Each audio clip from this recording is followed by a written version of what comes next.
Selamat siang semuanya, nama saya Melisa dengan NIM 2010417253, kelas A1 Manajemen semester 4 dengan mata kuliah Analisis Lingkungan Bisnis, dosen pengampu Bapak Ade Mursalin. Baik, pada kesempatan kali ini saya akan meringkas dari ketiga video yang telah Bapak kirimkan di Simple serta menjawab soal-soal yang telah Bapak berikan juga. Untuk soal yang pertama yaitu siapa pembicara dalam ketiga video di atas, dan ringkaslah isi dari ketiga video tersebut serta apa-apa yang dapat dipelajari dan dipahami dari menonton video-video tersebut. Oke, langsung saja di sini saya akan menjawab apa yang dapat saya pahami dan saya pelajari dari menonton ketiga video tersebut adalah di mana saya merasa saya telah mendapatkan beberapa ilmu mengenai berita, nilai berita, jenis berita, dan lain sebagainya.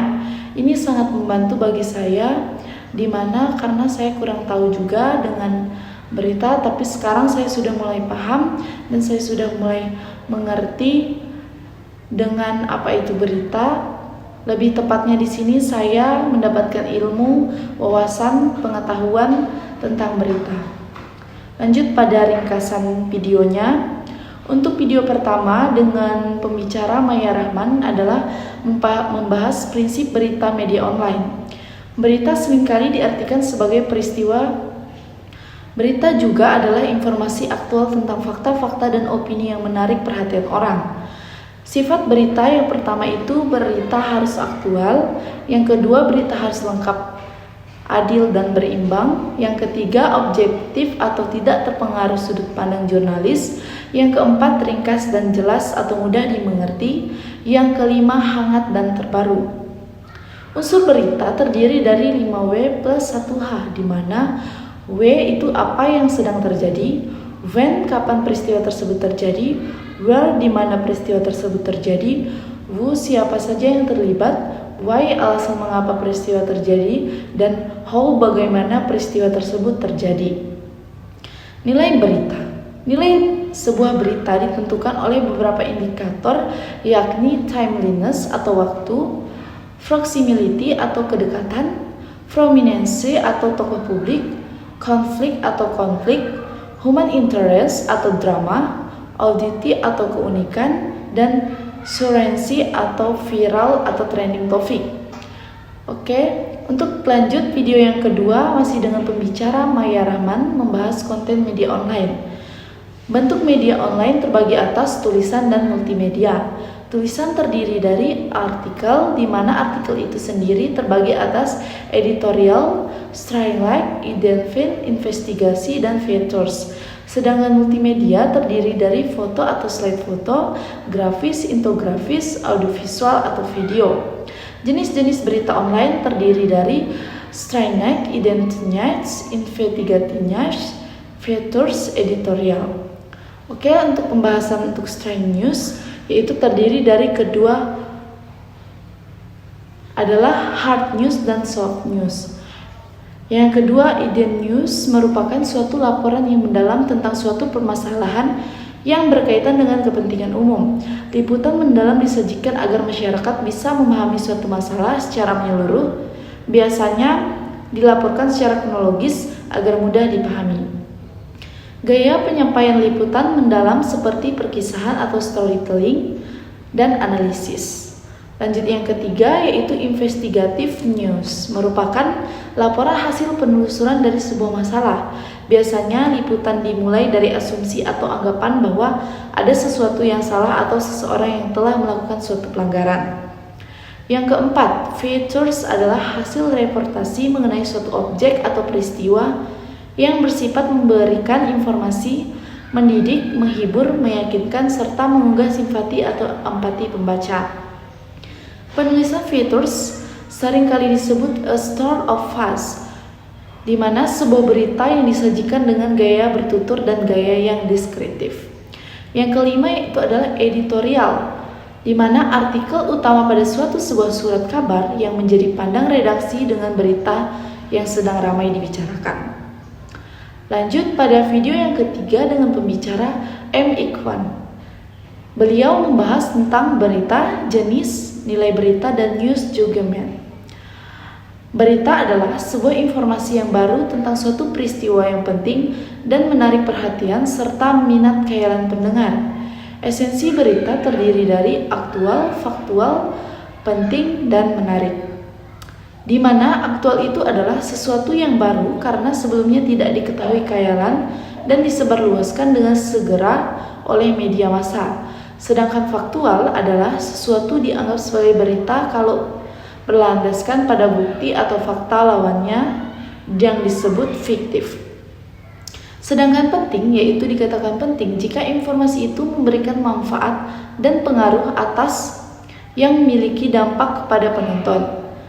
Disebut penting biasanya bersentuhan langsung dengan kehidupan masyarakat.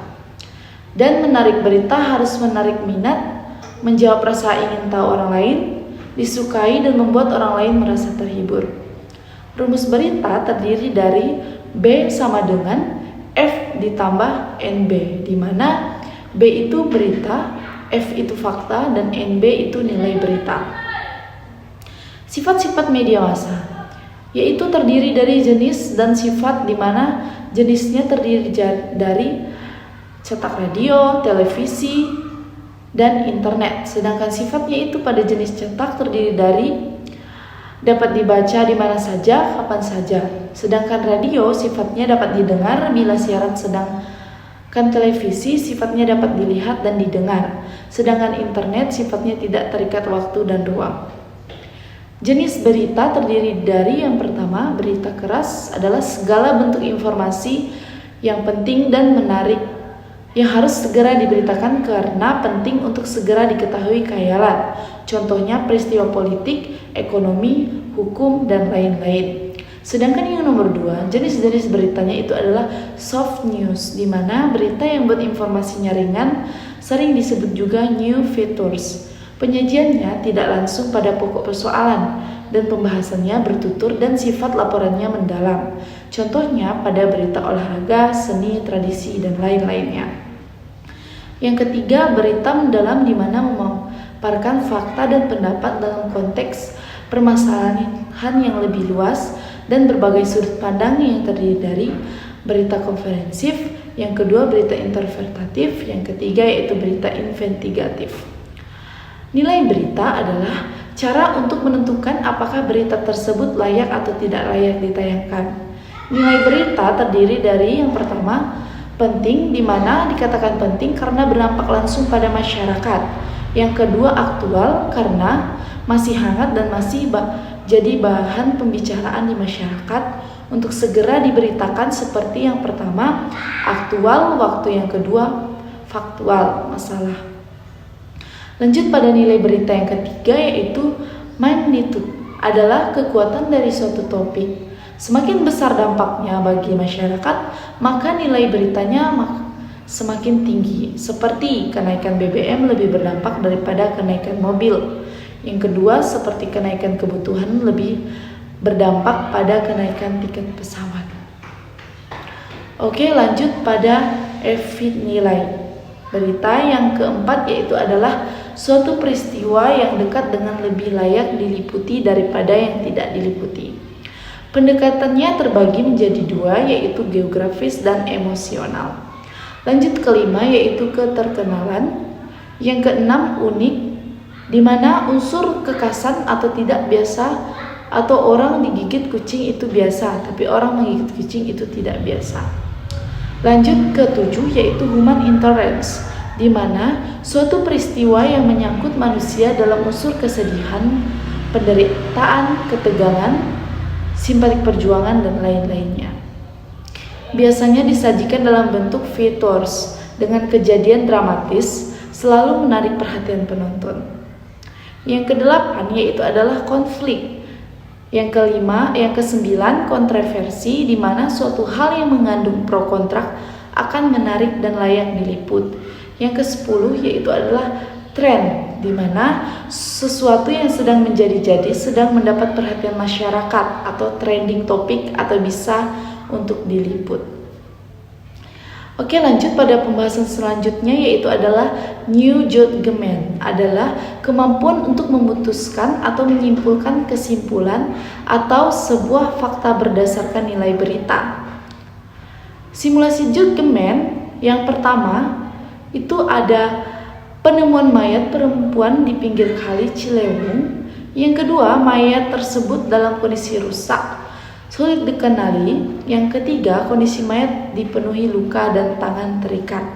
Dan yang keempat, di KTP-nya diketahui kalau korban adalah anggota DPRD RI. Simulasi judgment yang kedua terdiri atas Sumarto menikahi gadis pujaannya, resepsi digelar besar-besaran dengan pesta 3 malam dengan aneka ragam hiburan.